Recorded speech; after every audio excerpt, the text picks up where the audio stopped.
স্বাস্থ্যসেবার এই অসঙ্গতি ছড়িয়ে পড়েছে শরীয়তপুরেও এবং সে খবর জানাতে শরীয়তপুর থেকে সরাসরি যুক্ত হচ্ছেন সহকর্মী মিরাজ শিকদার। মিরাজ, আপনি যেখানে রয়েছেন সেই স্বাস্থ্যসেবা কেন্দ্রের সবশেষ পরিস্থিতি কি? এবং যতদূর জানতে পেরেছি মন্ত্রী সফর করেছেন গতকাল, এবং তারপর আসলে কোনো উদ্যোগ নেওয়া হয়েছে কিনা বা ব্যবস্থা নেওয়া হয়েছে কিনা?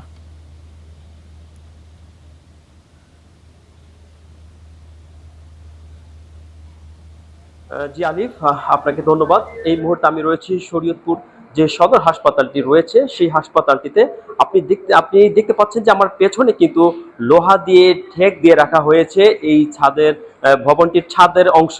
এরকম শুধু এই অংশটিতেই নয়, এই ভবনের প্রায় 15 থেকে 20টি কক্ষের মধ্যেই কিন্তু এরকম লোহা দিয়ে এবং কাঠ দিয়ে ঠেক দিয়ে রাখা হয়েছে, যাতে করে পলেস্তারাগুলো খসে খসে না পড়ে। কিন্তু তারপরেও কিন্তু চরম উদ্বেগ উৎকণ্ঠার মধ্যে কাটছে এখানকার যারা চিকিৎসা দিচ্ছেন তাদের, এবং যারা চিকিৎসা নিতে আসছেন তারাও কিন্তু চরম উৎকণ্ঠার মধ্যে তাদের দিন কাটছে যে আসলে কখন যে একটা বিপত্তি ঘটে, কখন যে ছাদ থেকে পলেস্তারা খুলে পড়ে কোন রোগীটা আহত হয়, কোন স্বজন আহত হয়। এবং চিকিৎসকরাও কিন্তু ভয়ে আছে, সে সাথে ভয়ে আছে নার্সরা।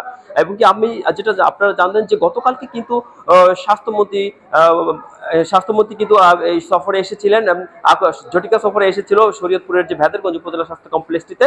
তো সেখানে আসার পরে সেখানের বেশ কিছু অনিয়ম এবং দুজন ডাক্তারকে কিন্তু তাৎক্ষণিকভাবে শোকজ করেছেন, এবং দুইটি যে বেসরকারি ক্লিনিক কিন্তু সাময়িকভাবে বন্ধ করে দিয়েছেন। এবং শুধু সদর হাসপাতালে সে এসেছিলেন, কিন্তু এখানে সে অবস্থান করতে পারেনি। এবং সে বলে গিয়েছে যে এই সংকট, যে জরাজীর্ণ ভবন, যেই সেটাকে শীঘ্রই তারা নতুন যে ভবনটি আছে সেখানে শিফট করে এই রোগীদেরকে তারা কিন্তু সেখানে নিয়ে যাবে, এবং কি এখানে নতুন করে একটি ভবনের জন্য কিন্তু তারা আবেদনের কথা বলেছেন, এবং সেই আবেদন কিন্তু ইতোমধ্যে করা হয়েছে।